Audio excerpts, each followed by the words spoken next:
லோகத்தின் அழுகுரலாய் இன்று வருகிறது உன் தேவனின் வார்த்தை.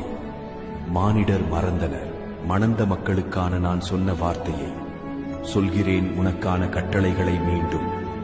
வேசித்தனம் இராதபடிக்கு அவனவன் தன் சொந்த மனைவியையும் அவளவள் தன் சொந்த புருஷனையும் உடையவர்களாயிருக்க வேண்டும். புருஷன் தன் மனைவிக்கு செய்ய வேண்டிய கடமையை செய்ய கடவன், அப்படியே மனைவியும் தன் புருஷனுக்கு செய்ய கடவள். மனைவியானவள் தன் சுய சரீரத்திற்கு அதிகாரி அல்ல, புருஷனே அதற்கு அதிகாரி.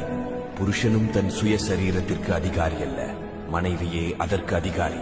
உபவாசத்திற்கும் ஜெபத்திற்கும் தடையிராதபடிக்கு இருவரும் சில காலம் பிரிந்திருக்க வேண்டும் என்று சம்மதித்தால் அன்றி ஒருவரை விட்டு ஒருவர் பிரியாதிருங்கள்.